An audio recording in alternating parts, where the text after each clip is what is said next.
Mr. Curtigraham, don't call it a comeback. I've been here for years. How's it going, mate? Good, mate. How are you? Yeah, I'm good. All things considered, I'm pretty good. There's a bit has happened since we last spoke. I am feeling surprisingly good, but I'm currently COVID positive. Gemma has had it as well a few weeks ago. For anyone listening, she was 34 weeks pregnant at the time, and a little bit of a scare, but she's all good, baby's all good. Now it's my turn this week. I've got it. Symptoms are mild, everything's okay, but yeah, it's been an interesting couple of weeks, that's for sure. What about you? Yeah, kind of had a bit of downtime last week. Cara and I went away. Awesome. To an Airbnb. It was booked for 3 days, but you only really get like one full day there, you know. Yeah, okay.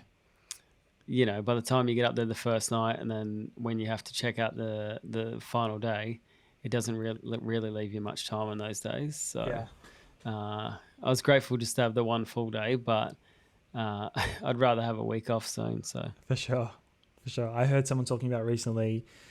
There's a YouTuber, Ali Abdaal, who I really like, and he's just got a podcast with his brother. He's like focused on productivity and business and whatever, but they have a podcast where they just talk about life. And he was saying the ideal holiday for him is 1 day of activities, 1 day of rest, 1 day of activities, 1 day of rest. And in the rest day, you can just literally, if you feel like it, just chill in a hotel room or by the hotel pool or just do nothing every second day. And that is so my vibe. I'm happy to just sit in the sun, read my Kindle or something. That's the dream. yeah, is the Kindle waterproof or no? I think you can get a waterproof one. My one is not, but it's like I think it was like $80-$90. Like, it's not an expensive thing, and I would happily read it on a lilo in the pool without being too scared. Anyway, let's focus on photography. Pardon the pun. I think I got a pretty good one. I thought our last episode was really good, actually. We had some good comments. Your mate from photography school dropped one in, Thomas, was it, Tom? Yeah. Yeah, I thought that was really cool. Yeah, there was a few people that I saw that were just weighing in on that, which was quite cool. So thank you for anyone who has been watching and listening. It's cool to see. You know, they're not big numbers, but, you know, even 50, 100, 150 people, that's 150 people watching what we're doing. So, we're not going crazy viral, but that's still, I don't know, I'm quite proud of that. It's cool to know that there is someone listening. I haven't run any of this past Kurt, like I very rarely do. I just hit him with it. But I want to talk about what is something that new photographers get wrong, or what's something that you early on might have got wrong. I can kick it off if you need some time to think. But that's what I want to talk about today. First instinct, anything come to mind? No, I'll let you roll with something. I've got maybe a couple of things, but yeah, keen to hear what you have to say. All right, let's do it. One thing that I think particularly new photographers worry about is they think someone is always going to be stealing their images. They think they have to put, slap a big watermark on it, or, upload it in low resolution or something, because they think someone is always downloading and re-uploading images as their own. And yeah, someone asked me today, how long have I been photographing? I bought something off Marketplace, and the guy was like, "Oh, I see you're a photographer. How long have you been doing it?" Blah, blah, blah. And it's like 10 years at this point, at least, I think. I'm pretty sure 2011 I started. 10 years. I don't think anyone has ever downloaded my photos and tried to re-upload them as their own. Maybe someone's used it, maybe a Instagram page or a band has used it and not credited me or something, but I don't think I've ever really had my images stolen. Where do you fall on that spectrum? Yeah, I think that well, I definitely have had like a couple of years ago, I exchanged, some photographs for, free golf. So I'd given some photographs to this golf club at Surfers Paradise here on the Gold Coast, and it wasn't until this year, which is probably it was maybe like 3 years later, I actually drove past like a big billboard at the Yeah. front of that golf club, and I was like, shit, that looks so familiar, that image. And I'm like, wait up, that's my golf bag. And then I'm like, and then I quickly go to my Dropbox, which I was using back then, look, at the photo I gave him, and then I was like, there it was, So No obviously, way. yeah, well, I'd given it to him, you know what I mean? That was part of the agreement. I could go Yeah, play, yeah, some free golf for a couple of images, but I didn't realize where they would end up, yeah. So you So, literally drove I past it, mean, or you were going there to play golf. yeah. No, I just drove past That it. is Like I've so only funny. played there like once or twice. Yeah, yeah, Yeah, I know. And I only played 9 holes there. Took a couple of photos in the afternoon, and it was like an old editing style even. And yeah, it was technically it was a nothing photo for me, but yeah, it looks pretty good, with some copy on it, and it's up on a billboard. So every time I drive past now, I notice it. And I don't know. But again, I wasn't going to hit him up and be like, oh, you need to pay me for that. Like, sure, sure. yeah, what are they going to do? Go, yeah, okay, here's how much do you want for it? Or they just take it down. Like, I don't know. It's not, I guess that's where you got to pick your battles, So Yeah, I think the whole idea with, new photographers getting scared that someone's going to steal their image, and, or even like, not tag. And I'm not, I don't really care about that anymore. It's yeah, like if people want to use the images or whatever, they're going to be low res, or if they post them on their socials or whatever, it's not really, you know, if your work's good enough, someone will ask them, hey, where, who shot that, or, who took that photo of you or whatever. And then that'll just happen. Whereas yeah, like, yeah, I wouldn't be, even all the Broncos stuff, like, I don't, there's no real credit on there, when it goes to like publications or online, magazines or news articles or whatever, it always just says credit, Broncos. So, which I don't think anyone's going, oh yeah, like what, you should hit someone up and tell them that, yeah, that it should be your name there. But for me, it's like, well, I'm going to still be taking photos there for the next bunch of years, so it's not really like an issue. It's, I'm pretty sure, people that know me know that that's who I work with anyway. So sure, sure. but yeah, the watermark thing, I never did it, just because it was so cringy. And that Yeah, was yeah, that was that was before I knew anything about photography. But I remember getting band photos back in the day, and and they would always have, the corner yeah, of the screen.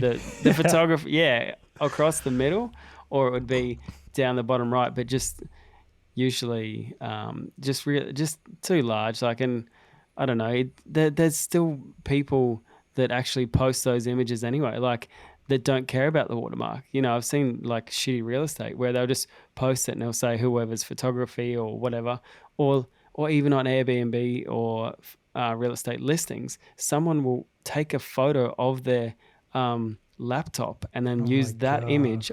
Yeah, yeah. So I mean, you shouldn't be worried about people stealing shit, because if they want to take it, they're going to take it no matter Yeah, the that's quality right. of the image or what it looks like. Like, it's, yeah, they don't People don't give a necessarily fuck. value the Yeah, image either. So it's like they don't care if it's got lines from the, or like, some weird light, or like half your browser internet browser screen on it. Like, people don't care. So, that is one thing but that yeah, a little sidebar. That's one thing that infuriates me, is just how little people care on the other end of things, because yeah, I do still use Dropbox, and I find for the older generation, shall we say, they can't be bothered to figure out how to download it properly, so they'll just screenshot from their phone and yeah, upload yeah.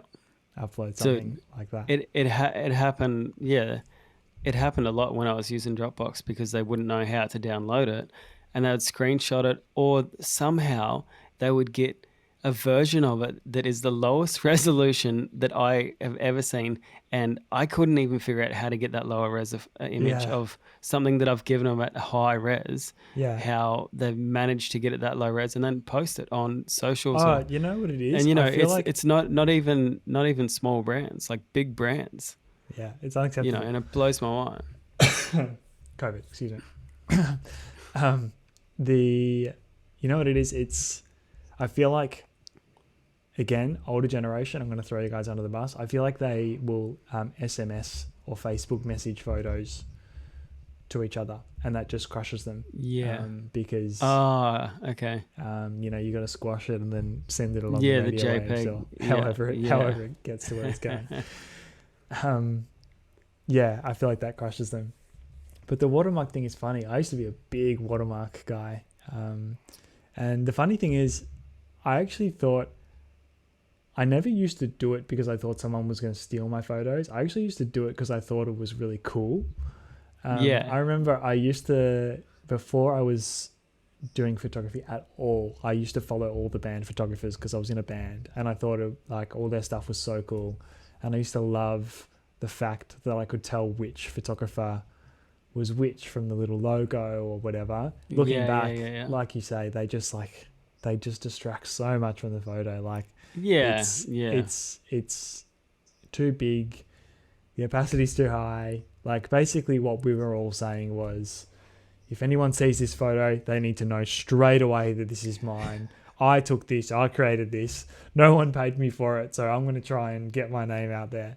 The truth is, like, I think it was probably a little bit different in those days, but the truth is that no one's going to want to use your photo if you've got a big stinking watermark on it. Well, as we said, some people don't care and will upload any old thing, but I just feel like you're hurting yourself more than you're protecting yourself. For sure, but also you need to think about that it is useful in the fact that, like, say, all the school photos that kids get, right? So the parents have to go and pay extra money, or they go to their website where their kid's there. There's 10 photos of their kid. Each one's whatever, a rip-off price that they charge. So it's like they need to pay the money, so then they don't have the watermark. Sure. So that's a little bit different. But that's like a proof. It is right? different. Yeah, it is. But it's also it's a very old school way to distribute photos. I mean, and I feel like what should be happening is the school should be paying the photographer a set rate to take the amount of photos for these kids, not the parents pay the photographer directly, and then they can make more money on the richer the parents or the more photos they buy. So I mean, it can be quite lucrative, but I don't know. I feel like if someone wants 20 photos at $20 each, like I'd just feel like I'd be ripping them off when it's a photo literally of their kid sitting there and a couple of smiles. I don't know. It's a different industry, and I can't really say too much about it, but yeah, that's probably where the watermarks are still present.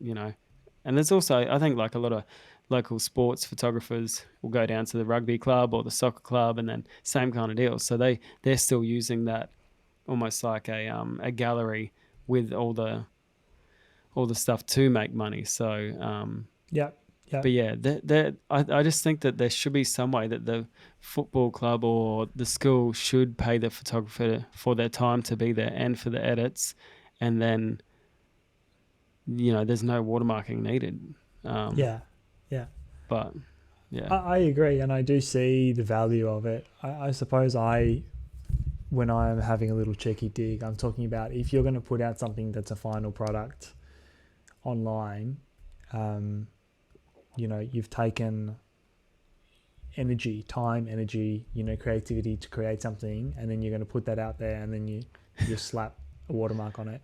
I'm not talking about like, like, I totally understand. I've worked, I don't think I photographed, but I worked on like a little like a basketball tournament for the photography team, and yeah, like the school photos. Or it's funny you say that, actually, because I don't think I've ever seen a professional formal photo without a watermark on it. Yeah, Do yeah. kids do that? Did you kids do that where you're from, where you went to school? Every single photo Ye- has, Getty images or whatever Yeah. it was, Yeah, yeah, um, yeah.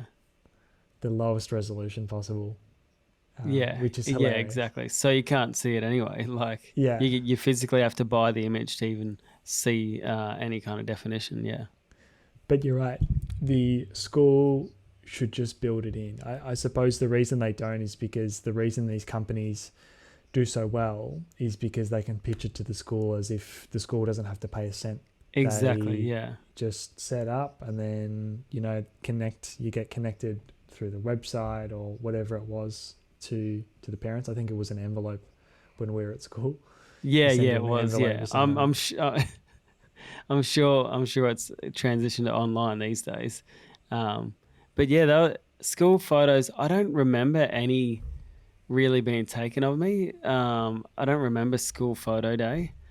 I don't know why. Maybe I just got a bad memory, but I think I do remember the envelope, or when they'd come. They were pretty like polished. They were, Yeah, I thought they were pretty good.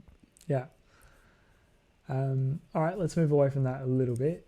Um, One thing that I always see on YouTube, less so on mine, but a lot on other creators, other photography YouTubers, I see questions like, at what point should I quit my job to do photography?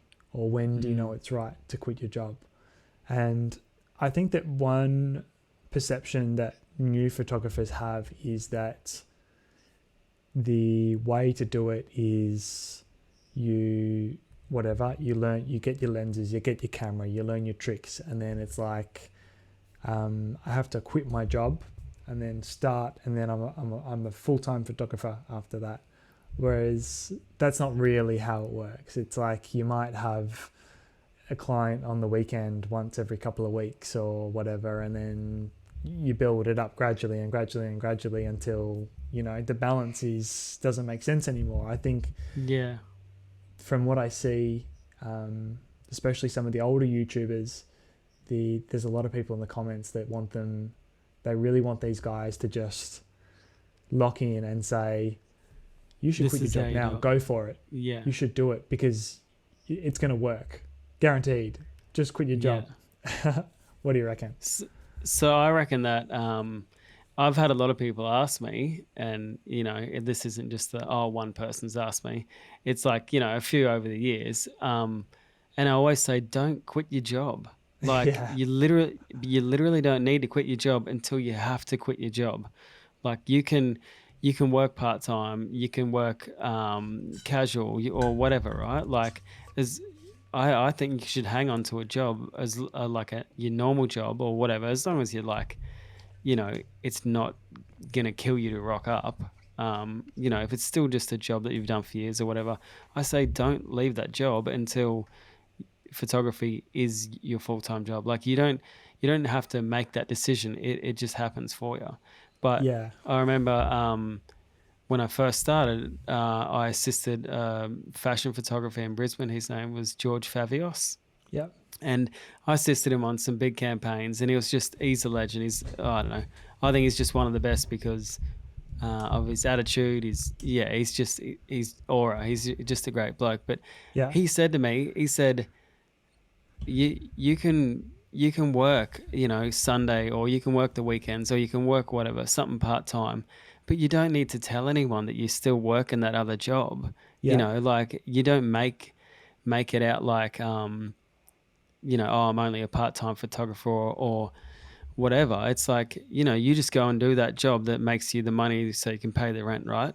And then you still pursue Mm-hmm. photography full time, like, and I don't think many people know that, for the first, I would say, year of my career, even though I was getting a lot of work, I was still working Saturdays, slinging shirts at like a surf shop down Yep. on the Gold Coast, like on the Yep. Sundays. and it was, I'm not going to say it was great money. It was shit money, you know, but it was like, I can't even remember how much. I don't know how many hours I worked, maybe 6 hours or whatever it was. So I think it was like literally $120 or something for the day. But it allowed me probably mentally also just to be like, oh, well, I've still got this to get some kind of income for the week, you know. Takes the pressure off. Yeah, exactly. And back then I was living a house of like 5 dudes. So rent wasn't huge. It was like probably $150 a week or something each. Yeah. Or so it's like, yeah, I just needed to go on Sunday, and then that was, you know, kind of rent paid for, and then the rest of the week I could scrap around and try and actually, you know, pick up work or whatever I was trying to do. I actually don't even know how I survived without Cara. You know, it's like if I didn't have Cara, man, like she bankrolled me for like I don't know, my whole bloody career pretty much. You know what I mean? Yeah. But she wasn't. She was studying full time, like two degrees as well. So it's like none of us had any money, but here I was, a full time photographer. So yeah, I just think what I did was pretty dumb. Yeah, to just quit my actual full time job. But I guess it was a slow transition to then work up to that, you know.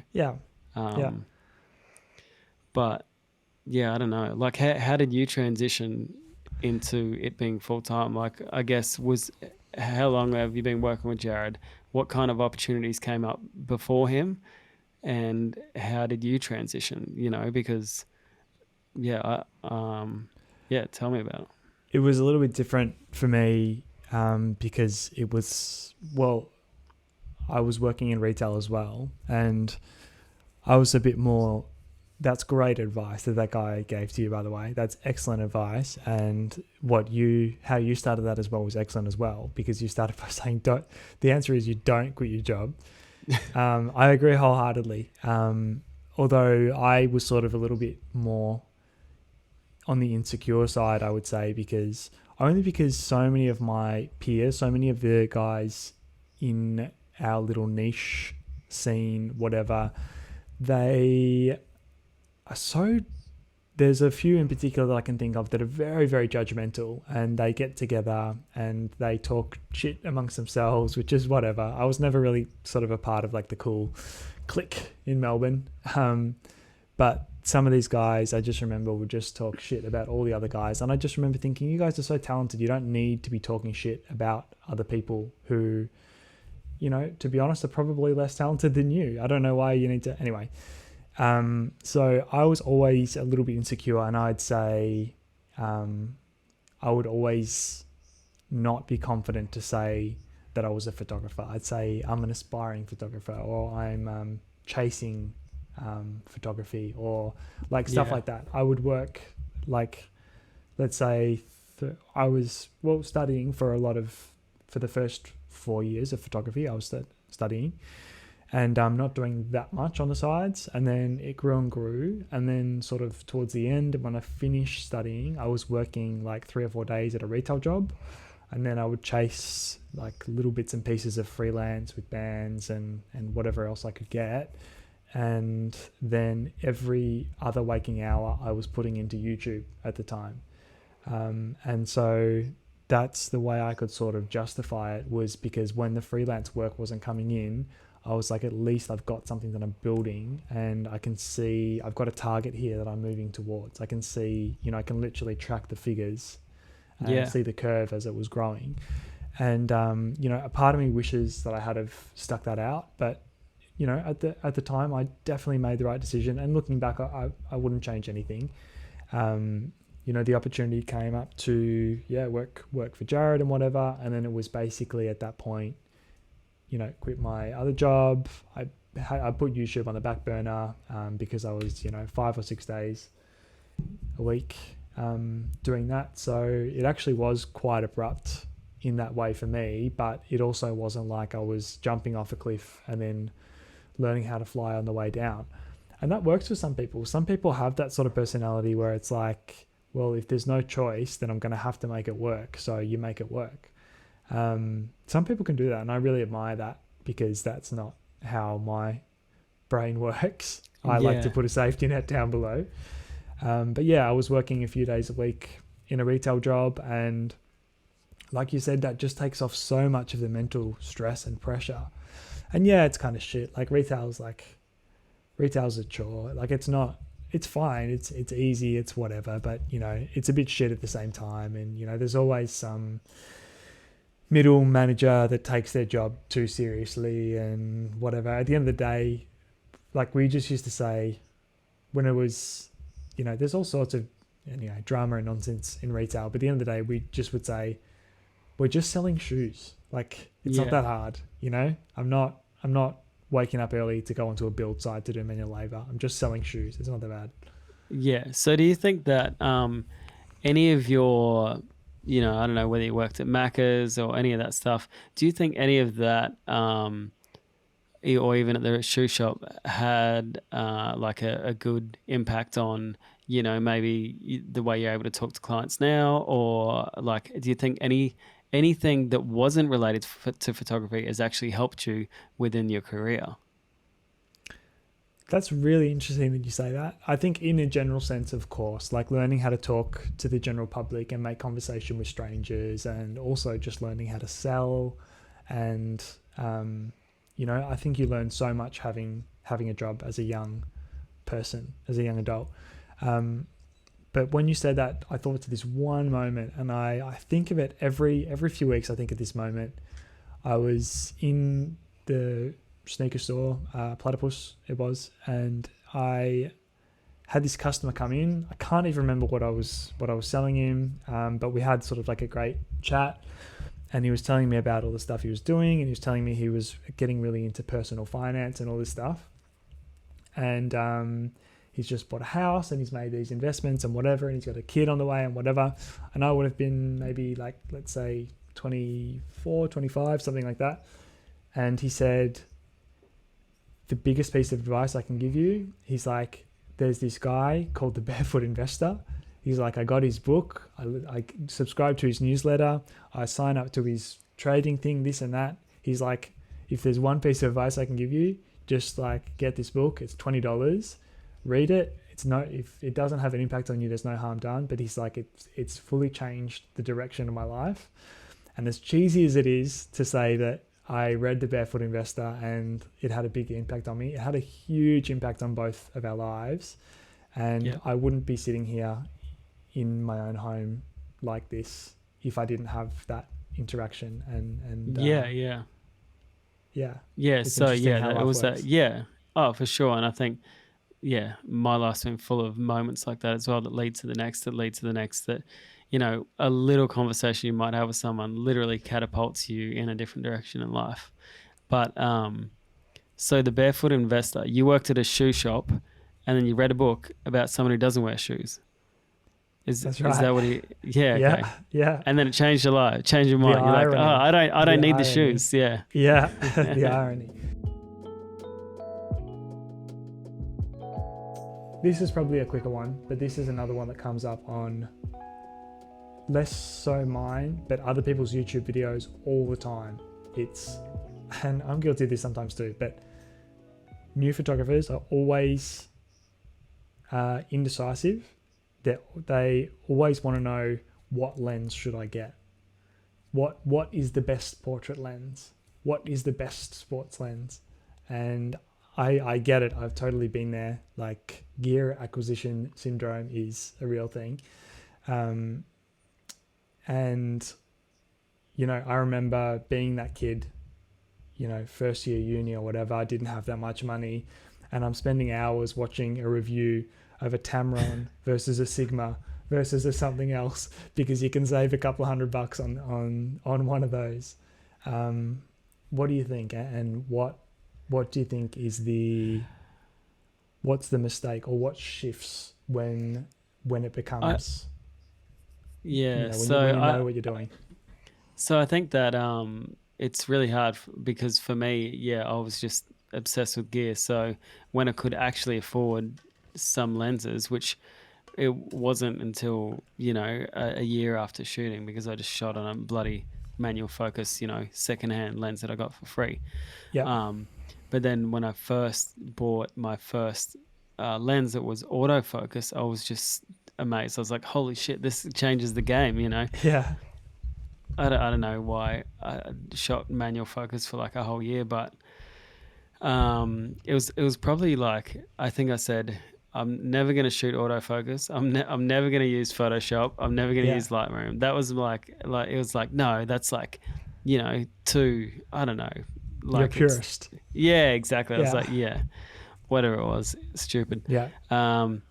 But I think for me, it was more, I actually had so many different lenses that it's even now, like it's kind of like no lens is the perfect lens for your first lens. Like I know that a lot of people say just go your 50 mil and then that's, you know, what the human sees and blah blah 1.4, it's going to be awesome, which I totally agree with. So but then it just really depends on what you're shooting, so it's hard. Like the question will always be, what lens should I get? Because it's like I can recommend you something, but if I don't know your style or don't know what you want to capture, you know, if you're trying to take photos of flowers really close up, well then, you know, it should be a macro lens, or you know, if you're trying to take photos of birds, well then you need a longer lens. Like I think the question is there, but it just then it should, you know, have a question back, which is like, yeah, what are you going to be taking photos of? You know, because if it's street, you know, maybe 35. If it's, you know, inside, I don't know, your local skate rink or whatever, you know, you might want something wider to capture. Like, so, yeah. I mean, you can't go wrong with a 24-70, I would say. I don't know. Yeah. Yeah. Like, I agree.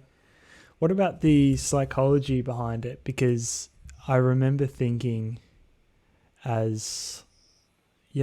as that kid, I just had a D5000 I had from Nikon and a kit lens, and I had the twin lens kit actually, because you know your boy's fancy with it. And I never ever used, I reckon one day I used the 55 to 200 variable aperture. I reckon I used it once at the park shooting my dog. yeah, right. In my opinion, you might have different perspectives because you like grew up like a, you know, with surfing in your life and that sort of thing. Yeah. But in my opinion, that lens, the twin lens kit is the biggest scam in photography, right? That's like 100%. The infomercial of photography. The old guy with the grey hair in the camera store that convinces you need a twin lens kit. Yeah. That is the biggest scam in the photography industry. For sure. Because a lot of the time, your first camera, you're taking stuff within range that I could like throw a cricket ball at. You know, you don't ever need to zoom bloody, 2 streets away. Yeah.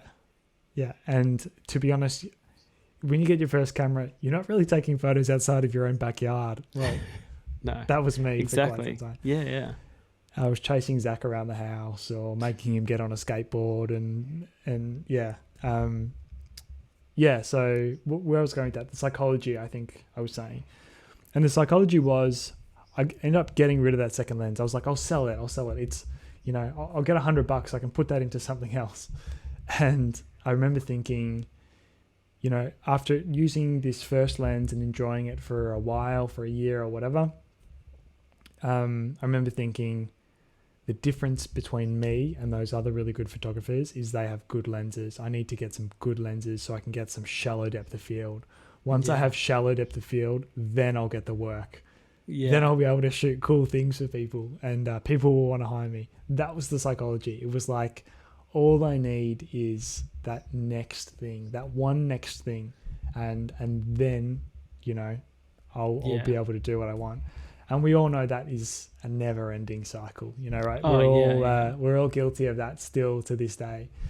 But it's just funny. I always see, like, let's say if you were to go into a Jared Poland video or one of those old head YouTuber guys and just you were to look at a lens review or something, half of the comments would be, should I get this or should I get this? It's so funny. It's just like, it's just an insecurity that we all go through to some degree as a new photographer, I think. But technically, technically they all do the same thing. Like realistically, I would be comfortable to say you could give me any shit lens, any shit camera, and I would make it work. Whereas when I started, I was like, oh, I need a better body, need a better lens, need another better lens, need a longer lens, need a wider lens. Like, yeah.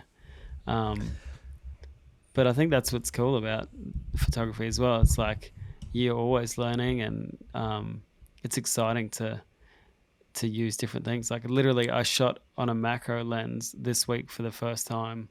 Oh, I really? would say ever. Yeah, I usually don't use them because I don't have one. But they're like okay. $1,000.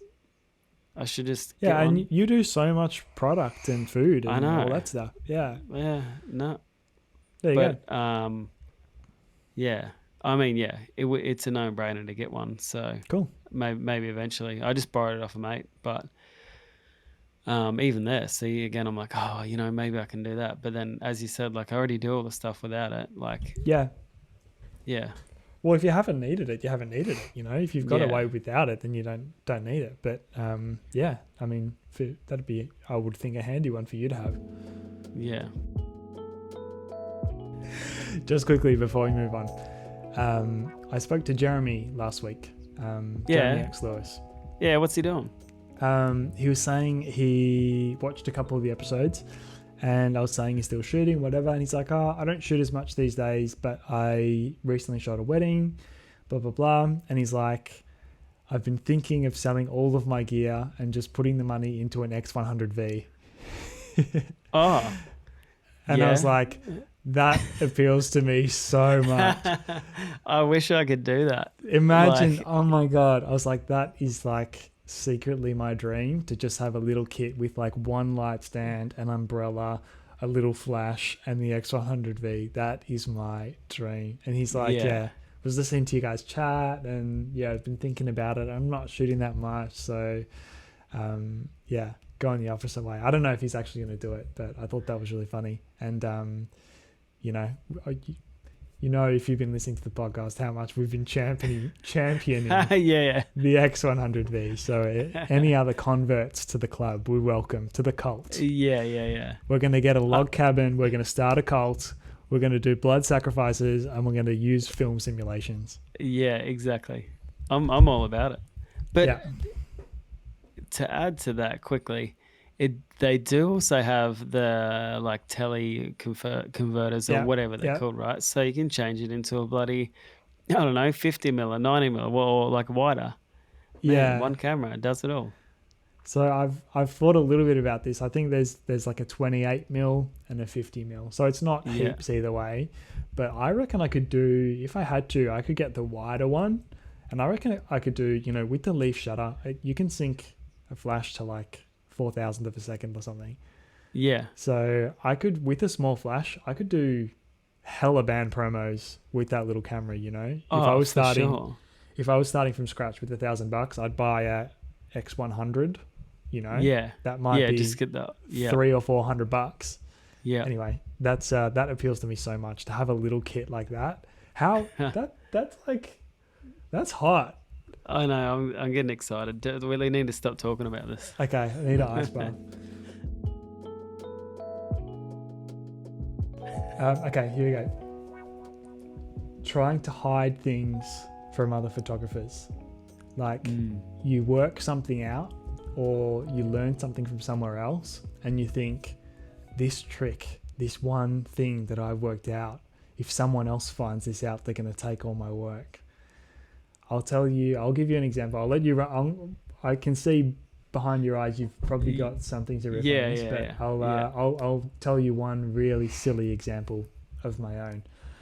Very early days when I knew what I wanted to do with my little flash and my brolly and my lighting for my van promos, but it was always very awkward because the lens that I had wasn't wide enough, and the umbrella was always in the frame. So I was always trying to work out how to get the light where I wanted and still shoot the angle that I wanted. Yeah. So I ended up finding this, this great boom stand, the ones that the pole comes out and then it sort of like folds away. Do you kind of know what I'm talking about? Yeah. You mean Like, so it overhangs, or So it folds into like a straight stand, and then you can pull the top bit out, and then anyway, it's a boom stand. For all intents and yeah, purposes, it's a boom stand.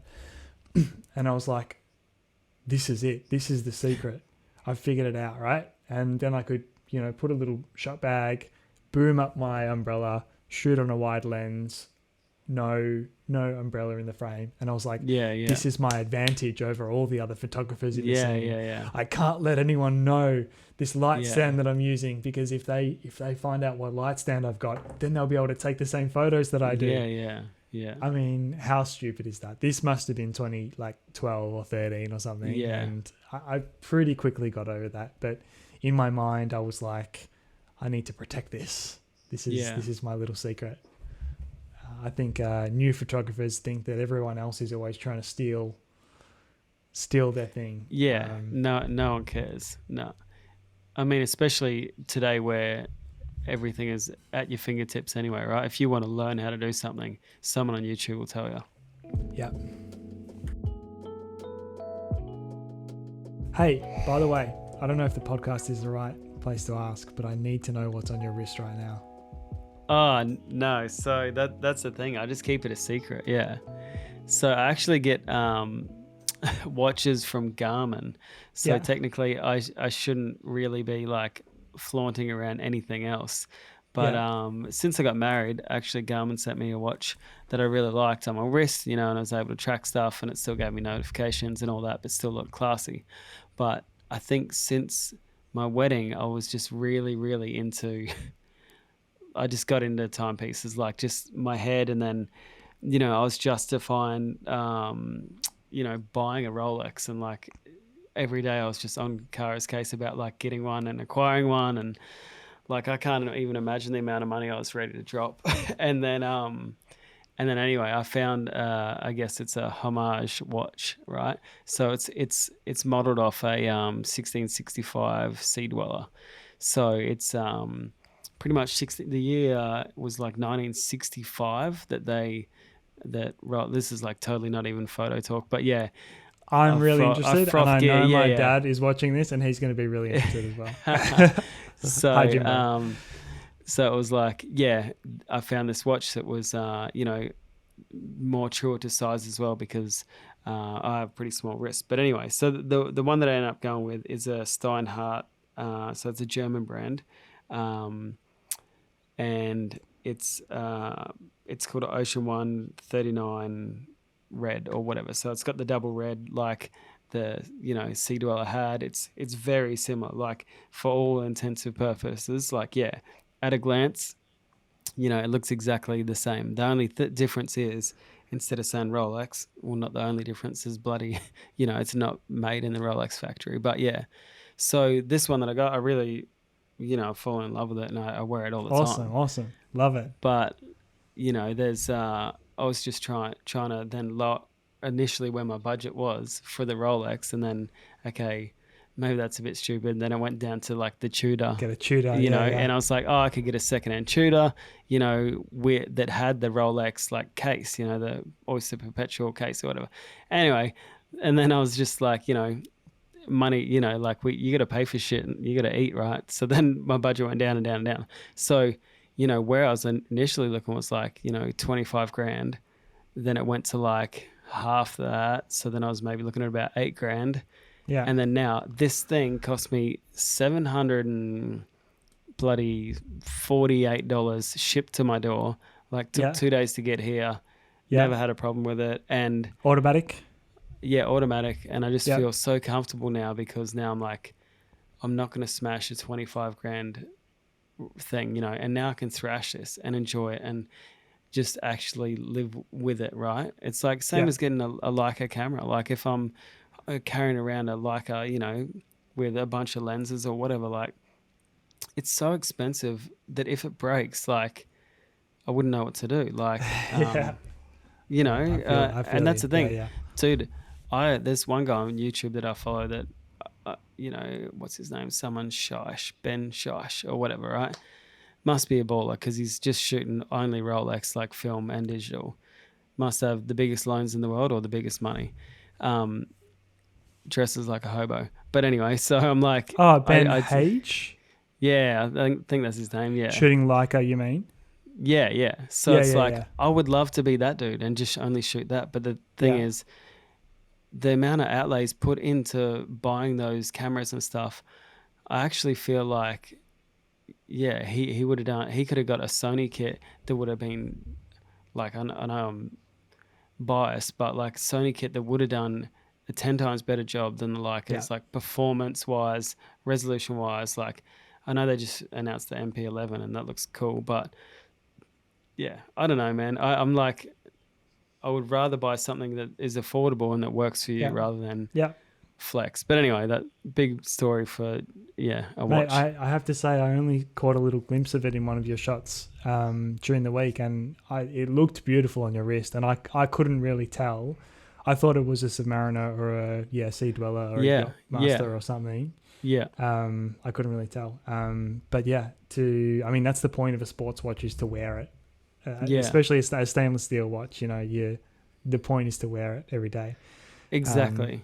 And enjoy wearing it. The amount of comments I've had on the watch by like, sports people or whoever I've actually been clients, like, has been such a, I'm like, oh, this is sick. I feel even better now about my choice because it didn't cost me 25 to 40 grand for a bloody watch, and it's like, it still does what it needs to for me.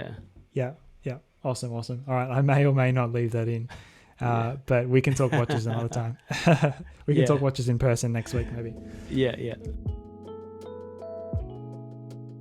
Tool of the week. Have you got anything this week? Do you have one? I do, actually. You're looking around your COVID room. What do you got in there? I do. It's in my bag. Hang on a sec. Such a small little thing, but it's just a little monitor mount, little Smallrig monitor mount.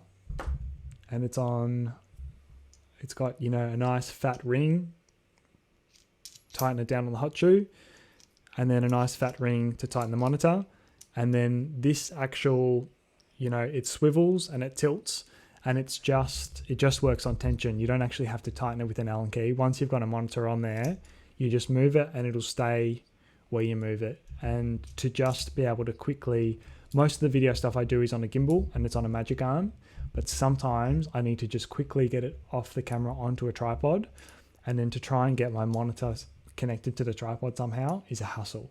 So to just have something little like this that you can just stick it on top, or then, chuck it on a quick handheld rig and just like literally just move it and it stays where it is. Smallrig monitor mount. I just got this in the mail this week. Something so small, but it's so good. Yeah, I have the same one, except I didn't like that hotshoe mount. It just didn't feel like it was ever stable. But I got the one where it's the RE mount, so it kind of just screws on it. Yeah. So I think that's what it is. It's just but like a little... it's a similar version. Yeah, I know. Yeah, maybe it's not the RE mount. Maybe it's another one where it's got like the bigger screw and then the two little pins on each side. Whereas the RE probably looks like the teeth of like a cog or something. Yeah. I know what you're talking about. Yeah. Cool. Yeah. All right. Do you have a tool? Tool of the week. I'm trying to look around my office. Like there's always stuff. I did actually buy the tool of the week is your tool from a couple of episodes ago. Just the little, like, whatever they are, the $5 cable that goes from your crappy old archive. Yeah. And it's, I would reinforce that because it's like, I think it was like $10 for two of them. But I hate dealing with those hard drives anyway now. Like, I feel like I've got so many 1 terabyte SSDs, but actually I can rate one here. So the tool of the week could be this sucker here. So this is the SanDisk, but it's 2 terabyte. So usually in store you can only buy 1 terabyte. Is yours 1 or 2? Oh, cool. Mine is 1 actually. Yeah. See, no good. So the write speed on this sucker is 2,000 megabytes a second. Yours That is must like be- that 400 must or be- 500.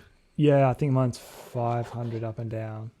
Yeah. So terrible. that's what, 4 times faster? Is that how that Yeah, works? yeah, 4 times faster. Yeah. So that's why, like, they don't really stock these anywhere. They stock them at one Office Works near me, but you can't buy them online, and it's like a custom order. But this one Office Works near me just has them in stock on the shelf.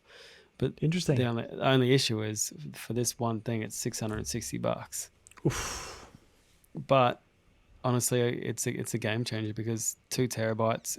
I feel like every time I shoot something, it's always just over that 1 terabyte mark, Yeah. So I can't Yeah. physically put everything on there. So 2 terabyte, and yeah, it's quick as anything. Love it.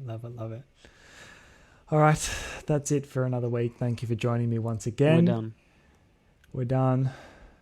I'm trying to think of something witty to say about the like and subscribe button, but it's not coming to me.